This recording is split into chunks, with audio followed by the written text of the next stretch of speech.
became negative. This brought a lot of public attention, and she was giving testimonies of how she is no longer suffering from the disease.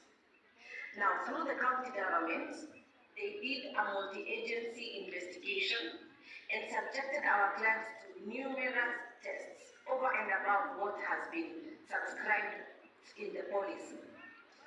And just to be clear, the kind of test that is done is very specific with almost 99% surety. And under the supervision of NASCO at Cambridge, Kisumu, she was subjected to several tests. At the first instance, Cambridge indicated that the results are not conclusive. The second time they did the test, they refused to share the test with the client. And the third time after doing the test, they said that because of something called the viral load count, that our client never had HIV from the onset. Please note, the reason why this is a public interest matter is because many Kenyans are being subjected to these protocols, meaning anybody, including yourself or myself, can be subjected to these government protocols by the Ministry of Health. So these test kits, and these test kits have to be verified. They have to be, first of all, approved by WHO, and they are tested batch by batch, meaning they are extremely accurate. But you can be submitted to ARV drugs on the basis of a false status, which is very dangerous because these drugs have other side effects. And also you will be subjected to the stigma and the psychological trauma of having to bear yourself with this disease. So after she was tested by Kemri now came and said through a letter dated 20th April that our clients never had that disease. Remember, our clients was given a unique number in the yellow card. All through our clients' details were contained in the Taifa Care system, which is national, and it is one system that is throughout the country. Kemri went ahead and asked for the details of this patient at the point where she was treated in Ziaya. The information was forwarded. It was confirmed that she had been coming to take the drugs consistently. It was confirmed that indeed her details were entered in the Taifa system. It was also confirmed that she went through several tests to confirm that indeed she had the positive status. But now, because of her attending a faith-based crusade and to be healed through the ministry, Kemri is now disputing by stating that she never had this disease from the onset.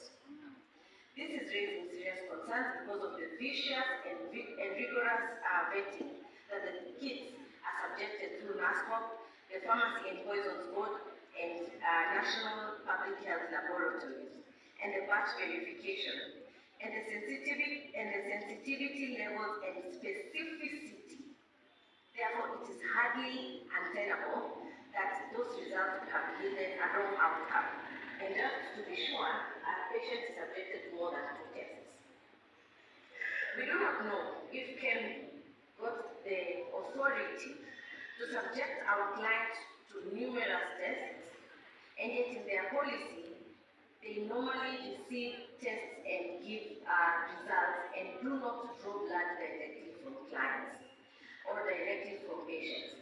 But they went against protocol, and they are now refuting that our client had the disease, yet in fact she was in all the systems according to the policy that is prescribed for HIV and AIDS.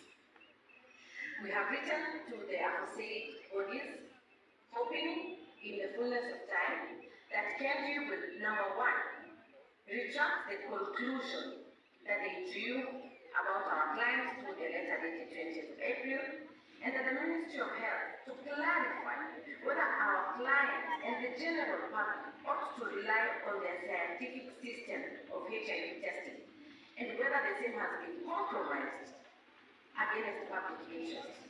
As I conclude and yield the floor to my fellow councils, Kemri cannot use the viral load as a justification because normally